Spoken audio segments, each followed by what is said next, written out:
Capítulo cuarto. Oberto Koch, el paladín contra la muerte. En los asombrosos y sensacionales años que transcurrieron entre 1860 y 1870, en tanto Pasteur se dedicaba a salvar la industria del vinagre, maravillando a reyes y pueblos, mientras diagnosticaba las enfermedades de los gusanos de la seda, un alemán miope, serio y de baja estatura, estudiaba medicina en la Universidad de Gotinga. Roberto Koch, Clausthal, Reino de Hannover, 11 de diciembre de 1843, Baden-Baden. Gran Ducado de Baden, Imperio Alemán, 27 de mayo de 1910. Se llamaba Roberto Koch. Era buen estudiante, pero soñaba con cacerías de tigres mientras atasajaba cadáveres.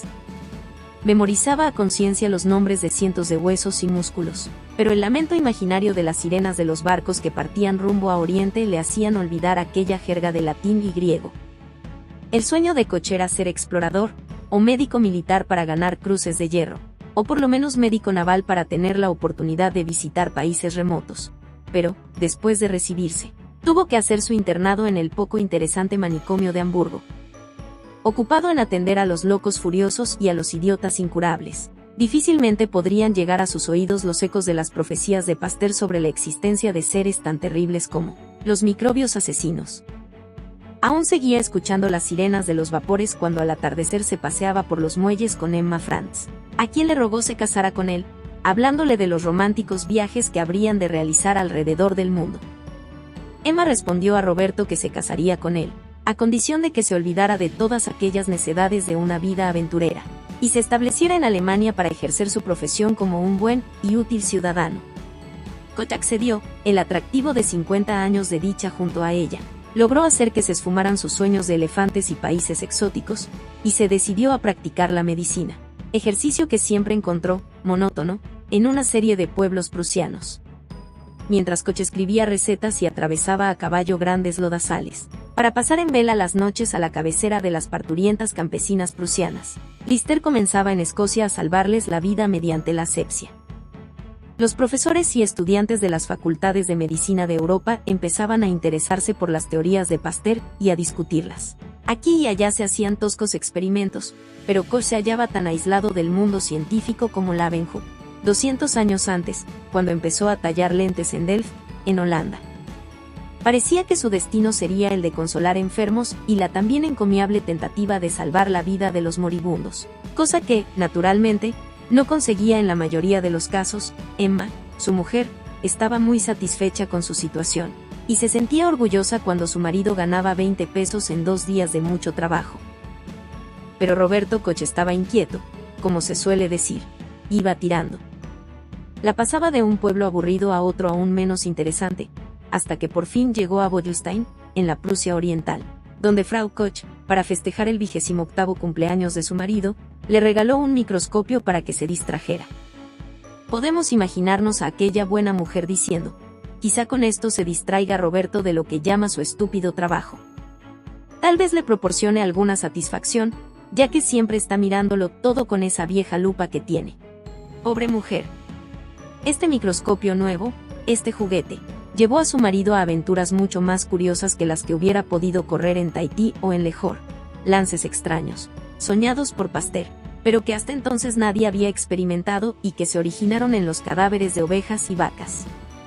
Estos nuevos paisajes, estas maravillosas aventuras lo asaltaron del modo más increíble en la misma puerta de su casa, en su propia sala de consulta, que tanto le aburría y que ya empezaba a detestar.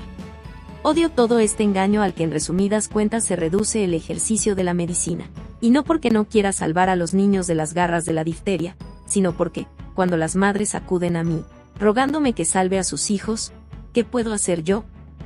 Tropezar, andar a tientas, darles esperanzas, cuando sé que no las hay. ¿Cómo puedo curar la difteria, si desconozco su causa? Si el doctor más sabio de toda Alemania tampoco la conoce. Estas eran las amargas reflexiones que Koch expresaba a su mujer, quien se sentía molesta y desorientada, pues pensaba que lo único que a un médico joven le incumbía era poner en práctica el caudal de conocimiento adquiridos en la facultad. ¡Qué hombre aquel! Nunca estaba satisfecho. Pero Koch tenía razón, pues, en realidad, ¿qué es lo que sabían los médicos sobre las misteriosas causas de las enfermedades? A pesar de su brillantez, los experimentos de Pasteur nada probaban acerca del origen y la causa de los padecimientos de la humanidad. Había abierto brecha, es cierto, era un precursor que profetizara grandes victorias sobre las enfermedades, y había perorado sobre magníficas maneras de eliminar las epidemias de la faz de la tierra. Pero, entretanto, los mujiks de las desoladas estepas rusas seguían combatiendo las plagas como sus antepasados, enganchando 4 viudas a un arado para labrar un surco alrededor del pueblo en la oscuridad de la noche, y los médicos no conocían otro medio de protección más eficaz. Tal vez Frau Koch trató de consolar a su marido diciéndole: pero Roberto, los profesores y las eminencias de Berlín forzosamente tienen que saber la causa de estas enfermedades que tú no sabes detener. Hay que repetir, no obstante, que en 1873 los médicos más eminentes no ofrecían mejor explicación del origen de las enfermedades que la que pudieran dar los ignorantes rusos que enganchaban a las viudas del pueblo en los arados. Cuando Pasteur predicó en París que no pasaría mucho tiempo sin que se descubriera que los microbios eran los asesinos de los tuberculosos, todo el cuerpo médico de París, capitaneado por el distinguido Dr. Pidox, se levantó contra este profeta descabellado. ¿Qué?, rugió Pidox. ¿La tuberculosis causada por un germen específico? ¡Qué necedad! ¡Qué idea más funesta! La tuberculosis es una enfermedad múltiple. Su término es la destrucción necrobiótica e infecciosa del tejido plasmático de los órganos, proceso que tiene lugar por vías diferentes, que los higienistas y médicos deben tratar de obstruir. Así, con palabrería insensata, y a menudo idiota, era como los médicos luchaban contra las profecías de Pasteur. 2. El carbunco era por aquel entonces una enfermedad misteriosa, que traía preocupados a los campesinos de toda Europa. Unas veces arruinaba a un próspero ganadero poseedor de 1000 ovejas, y otras, solapadamente, mataba a una vaca único sostén de una pobre viuda. Esta plaga, en sus andanzas, no guardaba regla ni norma. Un hermoso cordero podía estar triscando alegremente por la mañana, y aquella misma tarde, con la cabeza un poco caída, se negaba a comer. A la mañana siguiente lo encontraba su dueño tieso y frío, con la sangre convertida en una masa negruzca, y lo mismo podía suceder a otro cordero y a 1, 4 o 6 ovejas, sin que hubiera manera de impedirlo. Y aún más, a los mismos ganaderos, los pastores, los escogedores de lana y los tratantes en pieles. Le salían a veces granos horribles, lo que era peor, exhalaban el último suspiro víctimas de una pulmonía fulminante. Entonces fue cuando empezó a reconcentrarse, a olvidarse de hacer visitas profesionales, cuando encontraba en el campo una oveja muerta, a recorrer las carnicerías para enterarse de cuáles eran las granjas donde estaba haciendo estragos el carbunco. No disponía Koch para sus observaciones de tanto tiempo libre como Lavenjo, pues tenía que aprovechar los ratos perdidos entre extender una receta para un niño que berreaba con dolor de tripas y sacar una muela a un lugareño. En estos momentos, frecuentemente interrumpidos, ponía gotas en la sangre negra de vacas muertas de carbunco, entre 2 láminas de cristal muy delgadas y perfectamente limpias. Un día, al mirar por el microscopio, vio entre los diminutos glóbulos verdosos a la deriva unas cosas extrañas, que parecían bastoncitos cortos y poco numerosos, que flotaban agitados por un ligero temblor entre los glóbulos sanguíneos. Otras veces aparecían engarzados, sin solución de continuidad, dando la sensación de largas fibras 1000 veces más tenues que la seda más fina. Otros hombres de ciencia, Davaine y Daer, en Francia, habían visto las mismas cosas en la sangre de las ovejas muertas, y habían dicho que aquellos bastoncitos eran bacilos, gérmenes vivos, causa real e indudable del carbunco, pero no pudieron demostrarlo, y nadie en Europa, excepto Pasteur, lo creyó. Pero a Koch no le interesaba de un modo especial lo que pensasen los demás acerca de aquellos filamentos y bastoncitos, presentes en la sangre de las ovejas y vacas víctimas del carbunco. Las dudas y las risas de los demás no le causaban impresión, y los entusiasmos de Pasteur tampoco le hicieron sacar conclusiones precipitadas. Y entonces, cosa curiosa, dejó de estudiar animales enfermos, y se dedicó a los que estaban perfectamente sanos. Un día encontró un procedimiento seguro para contagiar el carbunco a los ratones. Carecía de jeringuillas para inyectarles sangre envenenada, pero después de muchos tanteos, de lidiar buen número de ratones y de muchas maldiciones, cogió una astillita de madera, que limpió cuidadosamente y calentó en el horno, para matar todos los microbios que accidentalmente pudiera tener. La mojó en sangre de ovejas muertas de carbunco, sangre repleta de aquellos filamentos y bastoncitos inmóviles y misteriosos, y después, sin que sepamos cómo se las compuso para sujetar al inquieto ratón, con un bisturí le hizo, en la base de la cola, un corte bien limpio, en el que insertó delicadamente la astillita empapada en sangre. Colocó el ratón en una jaula aparte, se lavó las manos, y en un estado de ensimismamiento consciente, se fue a ver lo que le pasaba a un niño enfermo. Así era la vida de Koch. A la mañana siguiente, entró Koch en su laboratorio casero, y lo encontró boca arriba, tieso y con los pelos de punta y su blancura de ayer convertida en un azul plomizo, y las 4 patas apuntando al cielo. Calentó los bisturíes, sujetó el animal a una tabla, para hacerle la disección, y le extrajo el hígado y los pulmones, registrando de paso los riñones. Con un bisturí bien limpio y calentado abrió el vaso y puso sobre un portaobjetos una gota del líquido negruzco que exudaba. Pasado un rato, murmuró: aquí están los bastoncitos y los filamentos, tan abundantes en el cuerpo de este ratón como en la gota de sangre que utilicé ayer para empapar la astillita. Con gran alegría vio Koch que había conseguido contagiar la enfermedad de las ovejas, de las vacas y de las personas, a un animal como un ratón, tan barato de adquirir y tan fácil de manejar. Durante un mes su vida se redujo a la monótona tarea de sacar una gota de sangre del vaso de un ratón muerto, empapar en ella una astilla bien limpia, e insertarla en el corte practicado en la raíz de la cola de otro ratón sano, para encontrar al día siguiente que había muerto de carbunco el animal, inoculado la víspera. Y cada vez el microscopio le revelaba en la sangre del animal muerto miríadas de aquellos bastoncitos y enredados filamentos. Aquellos filamentos inmóviles de 1 milésima de milímetro de largo, que nunca logró descubrir en la sangre de los animales sanos. Estos filamentos tienen que estar vivos, pensaba Koch. La astillita que introduje ayer en este ratón contenía una gota de sangre con unos cuantos cientos de bastoncitos, que se han convertido en miles de millones tan solo en 24 horas, el tiempo preciso para que el animal enferme y muera. Pero, es indispensable que vea cómo se desarrollan estos bastoncitos, y me es totalmente imposible mirar el interior del cuerpo de un ratón vivo. ¿De qué manera conseguiré ver cómo se desarrollan los bastoncitos para dar lugar a la formación de los filamentos? Voy a intentar la multiplicación de estos filamentos en algo que se parezca lo más posible a la substancia de que está hecho el cuero de un animal, algo que sea como la materia viva, murmuró Koch, y para ello puso un pedacito de vaso de ratón muerto, del tamaño de la punta de un alfiler, en una gota de humor acuoso de ojo de buey. Con sus propias manos construyó una estufa de cultivo rudimentaria, calentada por una lamparilla de aceite. En este aparato improvisado colocó 2 láminas de cristal, entre las cuales había puesto la gota de humor acuoso de ojo de buey.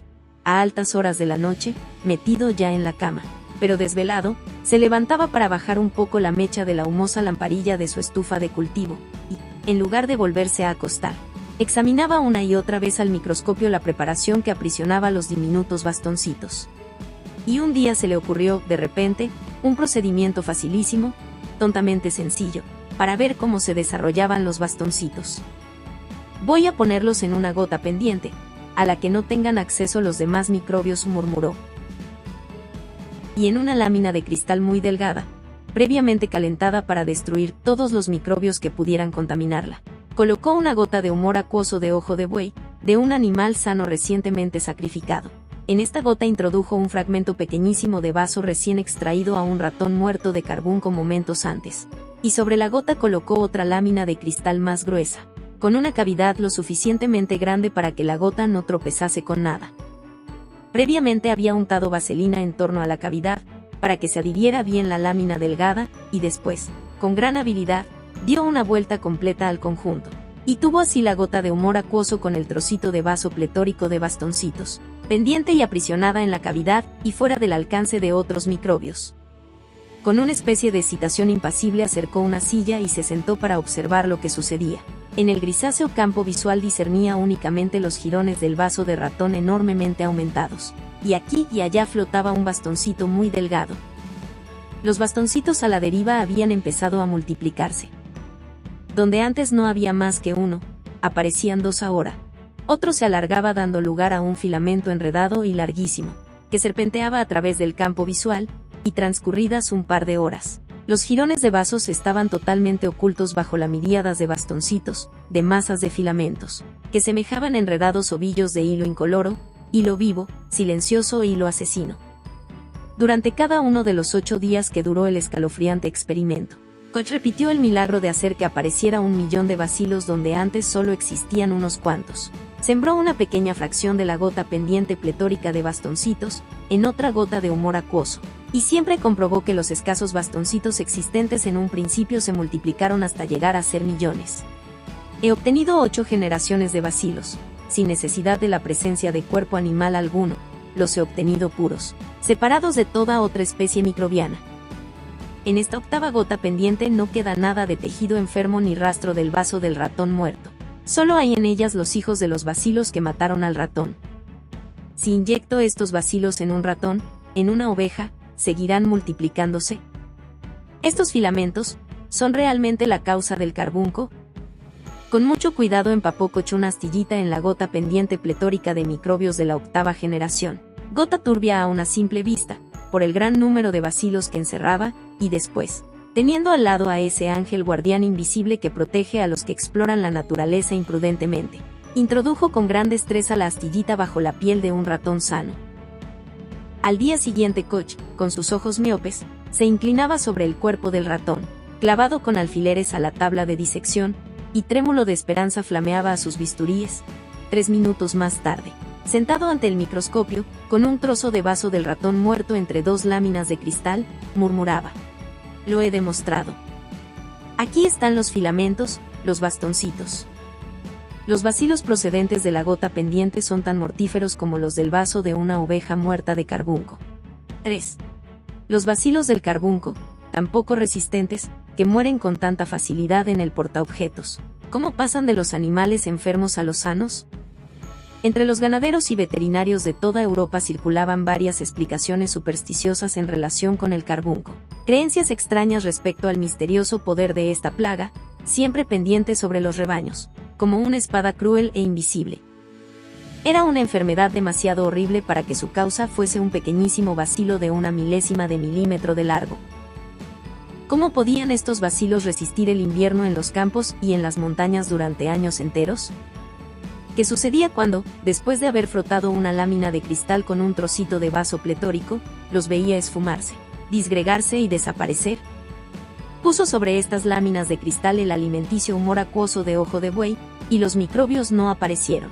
Lavó con agua sangre seca y la inyectó en ratones, que siguieron viviendo alegremente. Estaban muertos los mismos microbios que 2 días antes habrían podido matar una vaca. Entonces, ¿qué es lo que los conserva vivos en los campos, mientras que en el espacio de 2 días mueren sobre las láminas de cristal? Se preguntaba Koch. Hasta que un día, merced al microscopio, asistió a un espectáculo curioso, a una extraña transformación de los microbios, que le dio la clave del misterio. Koch, sentado en un taburete en su minúsculo laboratorio del este de Prusia, halló la solución del enigma que convertía en lugares malditos las praderas y las montañas de Francia. Durante 24 horas había conservado una gota pendiente a la temperatura del cuerpo del ratón, pensando encontrarla llena de hermosos filamentos. Los contornos de los filamentos se habían vuelto borrosos y cada uno de ellos estaba tachonado en toda su longitud de pequeños óvalos, que brillaban como cuentas de vidrio, infinitamente minúsculas, cuentas dispuestas a lo largo de los filamentos como una sarta de perlas. Al observar de nuevo con todo cuidado, comprendió que las cuentas brillantes estaban dentro de los filamentos. Los bacilos se habían convertido en aquellas perlas. Secó la gota pendiente y la puso a un lado. Al cabo de 1 mes o cosa así volvió, por casualidad, a examinarla al microscopio. Allí seguían las extrañas sartas de perlas, tan brillantes como el primer día. Entonces se le ocurrió un experimento. Tomó una gota de humor acuoso de ojo de buey y la colocó sobre la mancha seca que habían dejado los bacilos convertidos en cuentas. La sorpresa que le causó ver cómo las cuentas volvían a convertirse en bacilos ordinarios y más tarde en largos filamentos, casi le desvaneció. «Estas curiosas perlas brillantes han vuelto a convertirse en bacilos ordinarios de carbunco», exclamó Koch. «Las cuentas deben ser esporas de los microbios, esa forma tan resistente que les permite soportar el frío, el calor y la sequedad». Así debe ser como el microbio del carbunco se mantiene vivo en los campos, transformándose en esporas. Y entonces se embarcó Koch en una serie de ensayos para ver si era cierta su conjetura. Con gran habilidad y valido de bisturíes y pinzas previamente esterilizados, extrajo el vaso a varios ratones muertos de carbunco, y protegiéndose de toda posible contaminación por otros microbios del aire, los conservó un día entero a la temperatura del cuerpo del ratón, pudiendo comprobar que todos los filamentos se transformaban en esporas cristalinas. Merced a otros experimentos, encontró que las esporas conservaban su vitalidad durante meses enteros, dispuestas a convertirse en mortíferos bacilos desde el momento en que se las colocaba en una gota de humor acuoso de ojo de buey o en el instante mismo en que, valiéndose de una astillita, las introducía en la base de la cola de un ratón sano. Estamos ya en 1876. Koch tenía 34 años cuando salió, por fin, del destierro de Boylston para contar al mundo, tartamudeando un poco, que había logrado demostrar que los microbios eran la causa de las enfermedades. Empaquetó el microscopio y unas cuantas gotas pendientes en sus cavidades de cristal, y llevando, además, una jaula con varias docenas de ratones blancos, tomó el tren para Breslau. Iba a exhibir los microbios del carbunco, a decir cómo mataban a los ratones, a exponer la extraña manera que tenían de convertirse en esporas. Quería hacer ver todas estas cosas al viejo Cohn, profesor de botánica en la universidad, que algunas veces le había escrito cartas animándole a proseguir sus investigaciones. El profesor Cohn, asombrado ante los experimentos que el solitario Koch le había anunciado por carta, se recreaba interiormente pensando en la sorpresa que este médico rural, sin la menor idea de su originalidad, iba a causar a las eminencias de la universidad. 4. El profesor Cohn, uno de los hombres más entendidos de Europa en cuestión de enfermedades, no pudo contenerse por más tiempo, y salió corriendo del salón hacia su laboratorio. Entró como una tromba en el cuarto donde estaban trabajando sus discípulos, y les gritó: «Hijos míos, dejad todo eso e id a ver al doctor Koch. Este hombre ha hecho un gran descubrimiento», y resoplaba para recobrar el aliento. «Es un gran descubrimiento, precioso, sencillísimo. Koch no es ni profesor siquiera. Nadie le ha enseñado a investigar. Todo, absolutamente todo, lo ha hecho él solo. No queda nada por hacer». En esta noche memorable Robert Koch mostró al mundo el primer paso dado hacia el cumplimiento de la profecía de Pasteur, aquella profecía que había parecido una alucinación, y finalmente, como si sus experimentos hubieran dejado ya enteramente convencidos a sus oyentes, les dijo: «Los tejidos de animales muertos de carbunco, bien estén frescos, putrefactos, secos o tengan un año de antigüedad, solo pueden producir el carbunco si contienen bacilos o esporas de estos. Ante este hecho probado, hay que desechar toda duda de que no sean estos bacilos los causantes del carbunco». Y terminó contando a su auditorio suspenso cómo se podía combatir la terrible plaga, cómo sus experimentos le habían enseñado el modo de aniquilarla. Todos los animales que mueran de carbunco deben ser quemados inmediatamente después de morir, y si esto no es posible, deben ser enterrados a bastante profundidad, donde la tierra esté tan fría que los bacilos no puedan convertirse en las esporas tan resistentes, de tan gran vitalidad. Durante los 3 días de estancia en Breslau, puso Koch en manos de los hombres la espada flamígera para que empezasen a luchar contra sus enemigos, los microbios, contra la muerte, siempre al acecho, y así fue como empezó a transformarse en lucha inteligente, con la ciencia como arma, y no la superstición, la rutina de los médicos, que hasta entonces había sido un simple cubilete de píldoras y sanguijuelas. De no haber recibido apoyo de Breslau, es posible que Koch hubiese preferido regresar a Boylston, a que la gente siguiera enseñándole la lengua. Koch se trasladó a Breslau, donde fue nombrado médico municipal, con 2.250 marcos al año, suponiéndose que suplementaría sus ingresos con los enfermos particulares que indudablemente acudirían en tropel para ser tratados por hombre tan eminente. Eso mismo pensaban Cohn y Cohn, pero la campanilla de la consulta de Koch no sonaba, casi nadie acudía a tocarla. Y de ese modo aprendió Koch la enorme desventaja que representaba para un médico ser inteligente y aficionado a inquirir la causa final de las cosas. Derrotado, tuvo que regresar a Boylston, y allí, entre 1878 y 1880, hizo grandes progresos en bacteriología, espiando y siguiendo la pista a los extraños seres subdivisibles que infeccionan mortalmente las heridas de los hombres y de los animales. Aprendió a teñir con diferentes sustancias colorantes toda clase de microbios, consiguiendo se destacara claramente hasta el más pequeño de estos, y de un modo misterioso ahorró dinero bastante para comprar una cámara fotográfica que adaptó al microscopio, y aprendió a sacar fotografías de los microbios, sin tener maestro que le enseñase. Nadie se convencerá de la existencia de estos bichos mortíferos, si no los ven en fotografías, pensaba Koch. Dos personas no pueden mirar a la vez el mismo microscopio. Dos personas no dibujarán nunca un microscopio dado de la misma manera, así es que siempre habrá confusiones y discusiones. Pero las fotografías no mienten, 10 personas pueden contemplarlas a la vez y ponerse de acuerdo. Así fue como Koch empezó a tratar de poner orden en la microbiología, ciencia infantil que hasta entonces había tenido tanta de vana palabrería como de busca de conocimientos. Entretanto, sus amigos de Breslau no le habían olvidado, y en 1880 fue llamado por el gobierno alemán para formar parte, en calidad de agregado especial, del Departamento Imperial de Sanidad. Le dieron un hermoso laboratorio con una riqueza de aparatos como nunca pudo soñar, 2 ayudantes y dinero suficiente para poder pasar 16 o 18 horas diarias entre colorantes, tubos y conejillos de indias. Hasta que un día Koch, que después confesó con toda franqueza que la cosa fue casual, miró la superficie lisa de media papa cocida que había quedado abandonada sobre una mesa del laboratorio. Tanto acercó sus ojos miopes a la papa, que casi la barrió con su hirsuta barba, preparó los portaobjetos y limpió los lentes del microscopio. Tocó una de las manchitas grises con un delgado alambre de platino, y puso una minúscula fracción de aquella substancia viscosa, con un poco de agua, entre 2 portaobjetos. Al examinar la preparación al microscopio, encontró un enjambre de bacilos que nadaban tranquilamente, y cada uno de ellos era exactamente igual a sus millares de hermanos contenidos en la gota. Entonces Koch examinó los microbios de una manchita amarilla, de otra roja y de otra violada. Los gérmenes eran redondos en una. Tenían aspecto de bastoncitos flotantes en otra y los de la tercera parecían sacacorchos vivientes, pero invariablemente, todos los microbios de una manchita eran semejantes a sus hermanos. Entonces Koch, de repente, se dio cuenta del espléndido experimento que le había obsequiado la naturaleza. Cada una de estas manchitas es un cultivo puro de una especie bien definida de microbios. Es una colonia pura de una sola especie microbiana. ¡Qué cosa tan sencilla! Cuando caen los gérmenes del aire en los caldos de cultivo que venimos empleando, se entremezclan las diversas especies. Pero cuando caen sobre la superficie sólida de una papa, cada uno tiene que permanecer en el lugar donde ha caído. Se queda adherido y allí se multiplica, convirtiéndose en millones de microbios de la misma especie y absolutamente puros.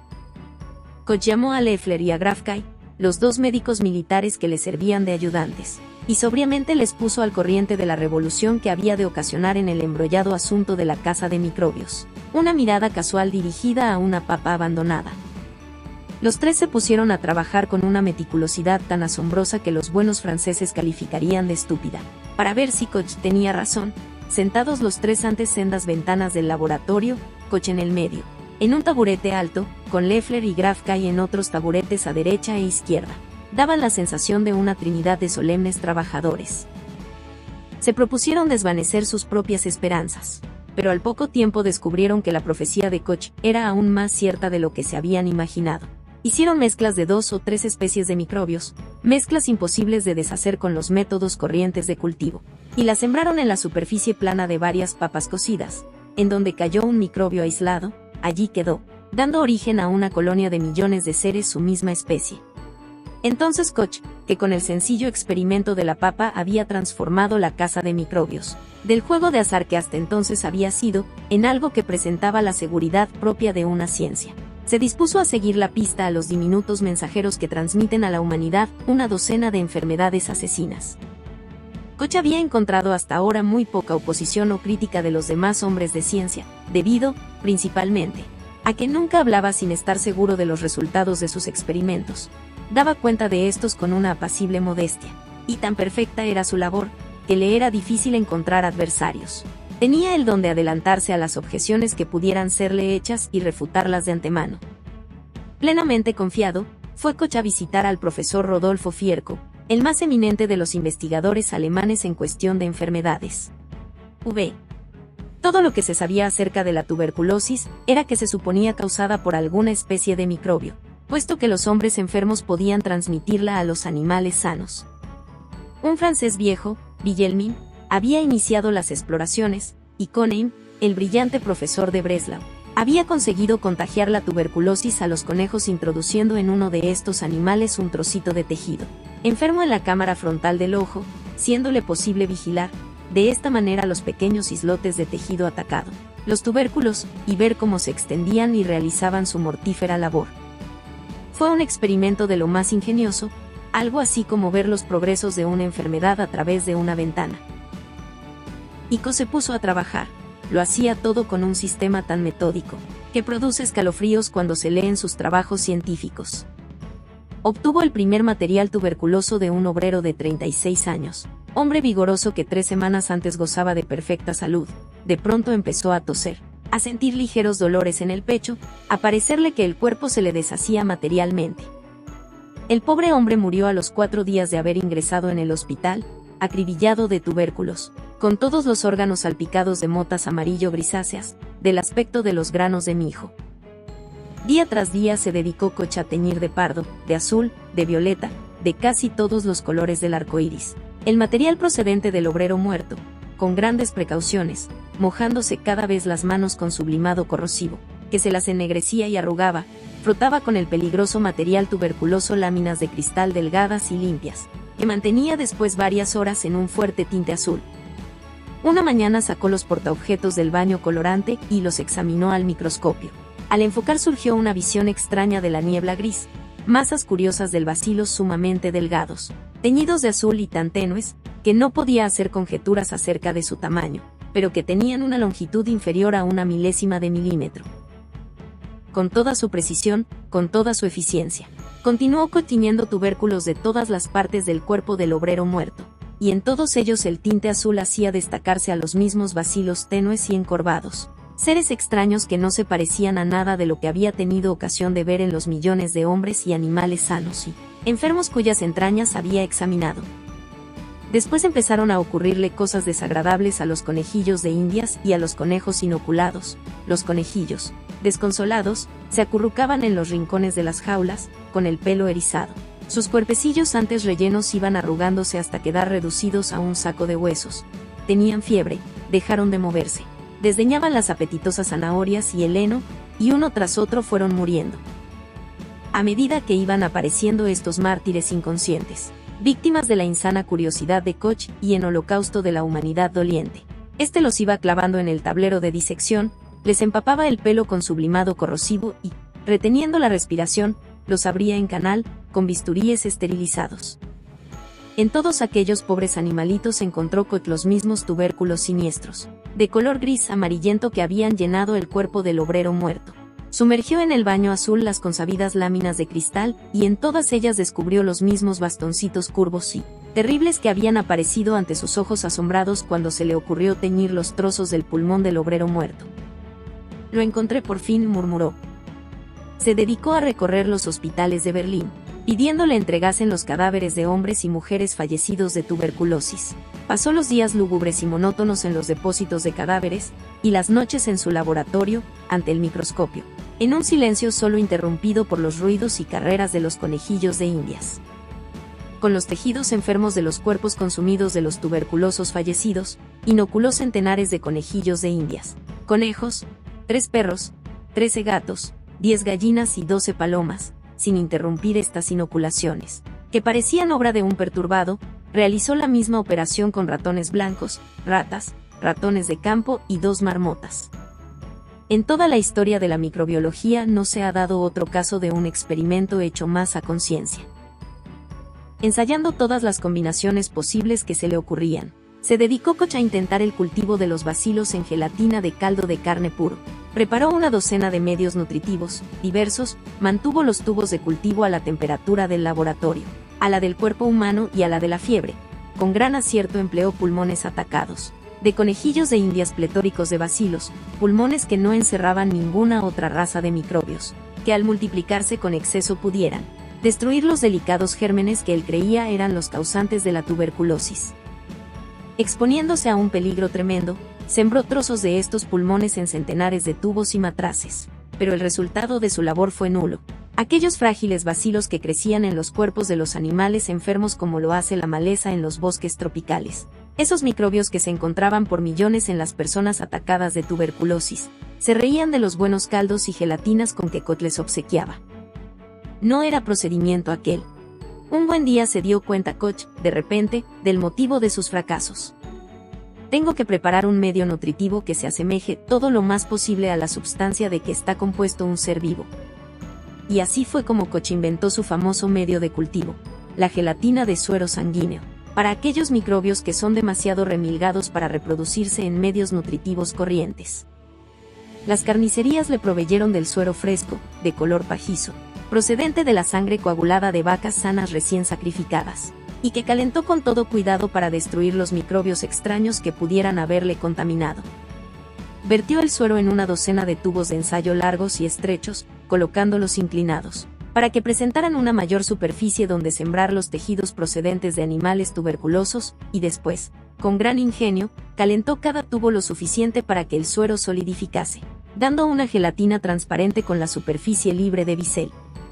Aquella misma mañana había muerto un conejillo de Indias tuberculoso en grado máximo, del que extrajo Koch un par de tubérculos amarillo o grisáceos, con este material rico en bacilos, y valiéndose de un alambre de platino, frotó la superficie húmeda de suero contenida en tubos, y después, llevó los tubos a la estufa de cultivo, mantenida exactamente a la misma temperatura que la del cuerpo de los conejillos de Indias.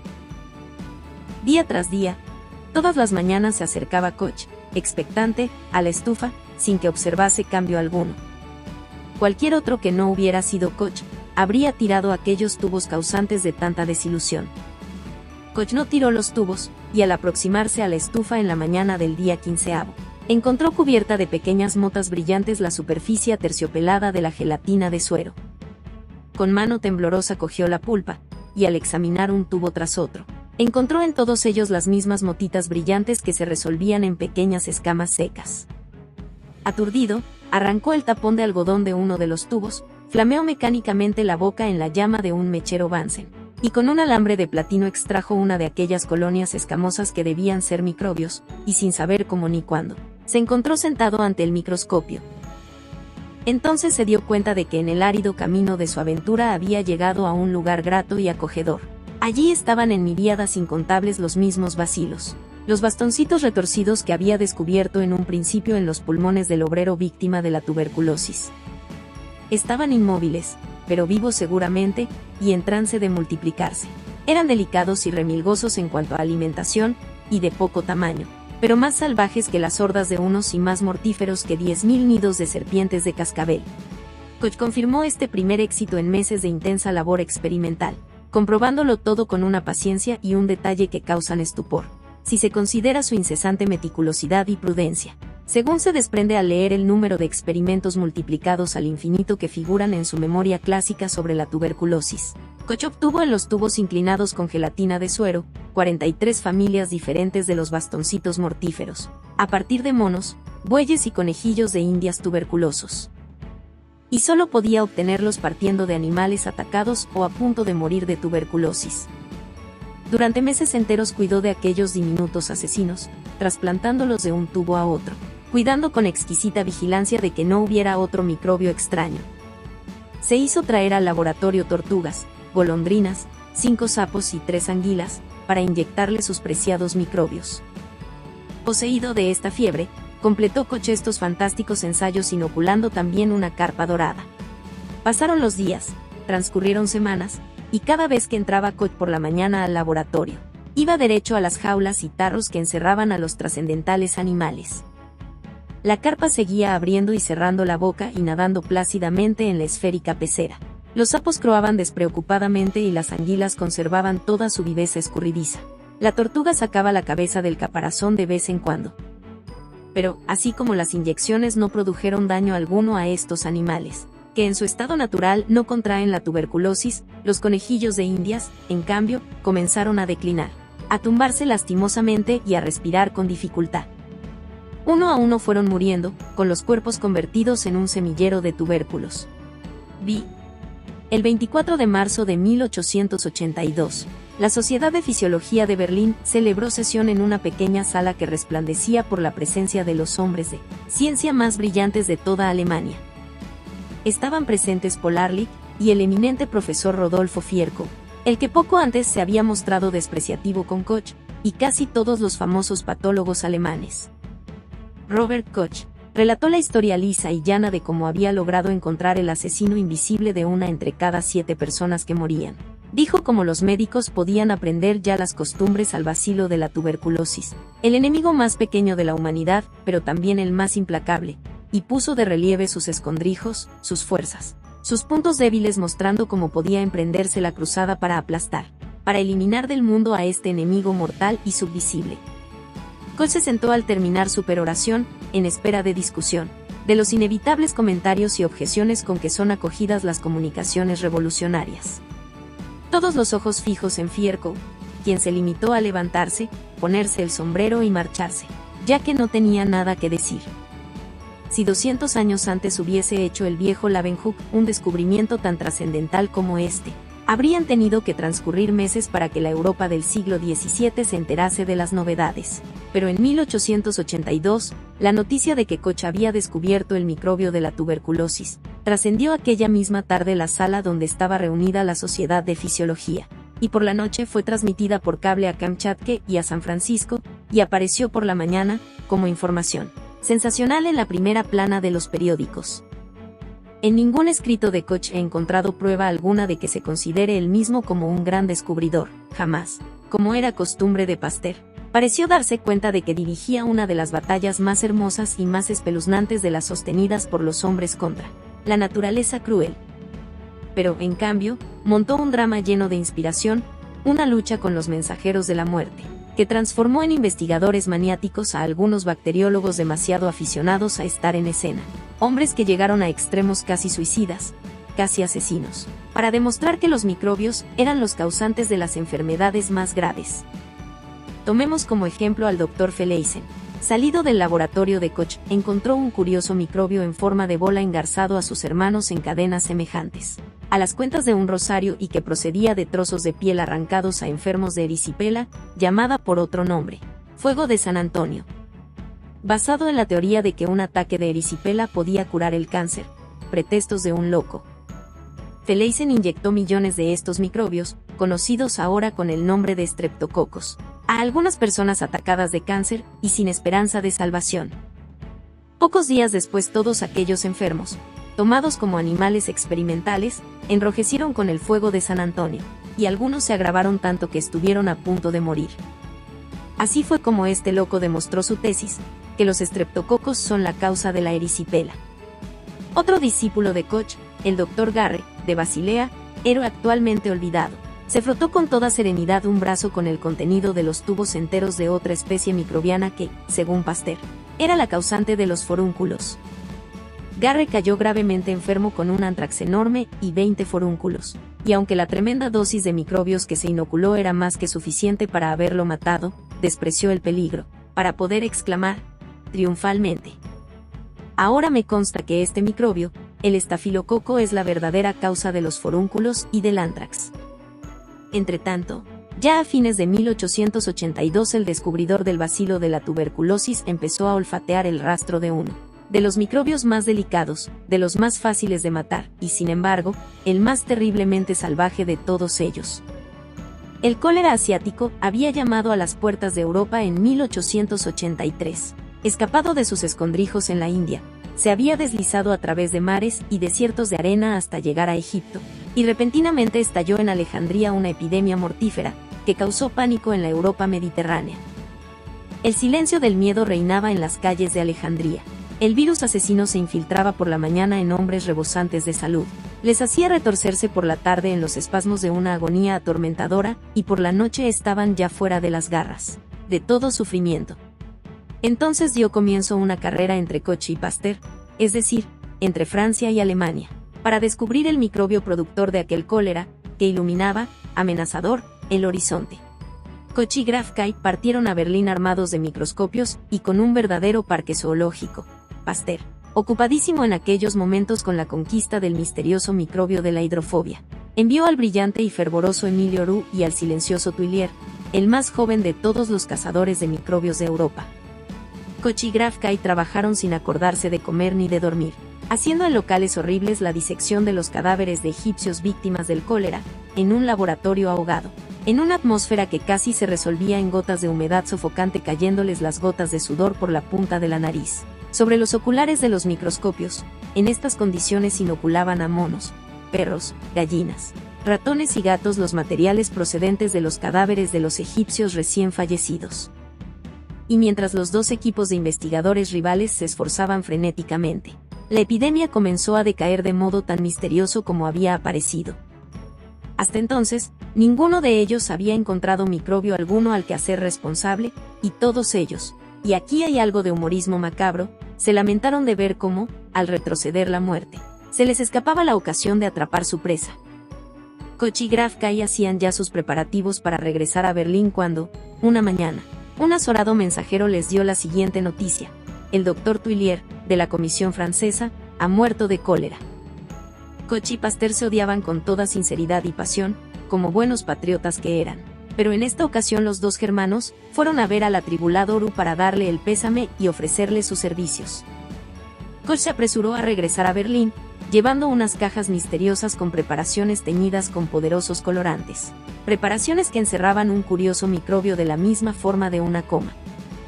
Koch presentó un informe al Ministerio del Interior, en el que decía: en todos los casos de cólera he encontrado el mismo microbio, pero no he podido comprobar que sea el causante. Envíeme usted a la India, en donde siempre hay cólera latente, pues lo que hasta ahora he descubierto justifica esta petición mía.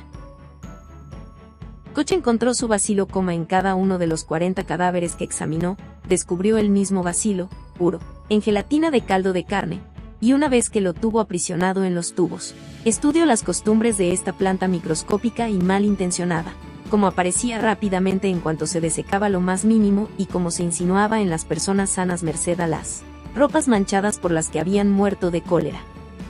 Descubrió el bacilo coma en el agua pútrida de las cisternas, en torno de las cuales se amontonaban las miserables chozas de los indios, tristes chamizos de donde salían los lamentos de los que irremisiblemente morían víctimas de cólera. Koch regresó, por fin, a Alemania, y fue recibido como si fuera un general que retorna victorioso de la guerra. El cólera no nace jamás espontáneamente, dijo a un auditorio formado por sabios médicos. Ningún hombre sano puede ser atacado por el cólera, a no ser que ingiera el bacilo coma, y este solo puede proceder de sus iguales. No puede ser engendrado por ninguna otra cosa ni surgir de la nada. Y solo puede desarrollarse en el intestino del hombre o en aguas contaminadas, como las que existen en la India.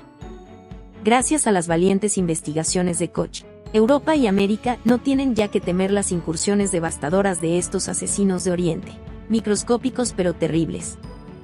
Koch recibió de las propias manos del emperador de Alemania la Orden de la Corona, con estrella, pero a pesar de esto, siguió usando sombreros provincianos.